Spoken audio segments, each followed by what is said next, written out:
ایرانی صدر Masoud Pezeshkian نے امریکی سفارتی کوششوں کو منافقت قرار دیتے ہوئے شدید تنقید کا نشانہ بنایا۔ صدر پزشکیان نے کہا کہ ایک طرف امریکہ مذاکرات کی بات کرتا ہے اور دوسری طرف معصوم شہریوں اور اعلیٰ حکام کو نشانہ بنایا جا رہا ہے۔ جس وقت امریکی عوام کو امن اور مذاکرات کا پیغام دے رہے تھے، عین اسی لمحے تہران میں ایران کی اسٹریٹجک کونسل برائے خارجہ پالیسی کے سربراہ پر بزدلانہ قاتلانہ حملہ کیا گیا۔ ایرانی صدر نے ٹرمپ کی دھمکی پر عالمی برادری کی خاموشی پر بھی سوالات اٹھائے۔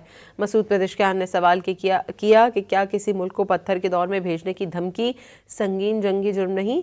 انہوں نے واضح کیا کہ تاریخ ان لوگوں سے بھری پڑی ہے جنہوں نے مجرموں کے سامنے خاموش رہنے کی بھاری قیمت چکائی ہے۔ ایرانی صدر مسعود پزشکیان نے امریکی سفارتی کوششوں کو منافقت قرار دیتے ہوئے شدید تنقید کا نشانہ بنایا۔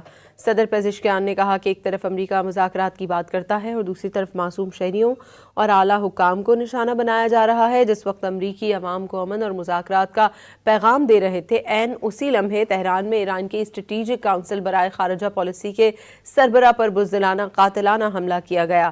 ایرانی صدر نے ٹرمپ کی دھمکی پر عالمی برادری کی خاموشی پر بھی سوالات اٹھائے۔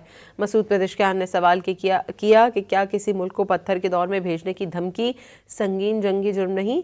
انہوں نے واضح کیا کہ تاریخ ان لوگوں سے بھری پڑی ہے جنہوں نے مجرموں کے سامنے خاموش رہنے کی بھاری قیمت چکائی ہے۔ ایرانی صدر مسعود پزشکیان نے امریکی سفارتی کوششوں کو منافقت قرار دیتے ہوئے شدید تنقید کا نشانہ بنایا۔ صدر پزشکیان نے کہا کہ ایک طرف امریکہ مذاکرات کی بات کرتا ہے اور دوسری طرف معصوم شہریوں اور اعلیٰ حکام کو نشانہ بنایا جا رہا ہے۔ جس وقت امریکی عوام کو امن اور مذاکرات کا پیغام دے رہے تھے، عین اسی لمحے تہران میں ایران کی اسٹریٹجک کونسل برائے خارجہ پالیسی کے سربراہ پر بزدلانہ قاتلانہ حملہ کیا گیا۔ ایرانی صدر نے ٹرمپ کی دھمکی پر عالمی برادری کی خاموشی پر بھی سوالات اٹھائے۔ مسعود پزشکیان نے سوال کیا کہ کیا کسی ملک کو پتھر کے دور میں بھیجنے کی دھمکی سنگین جنگی جرم نہیں؟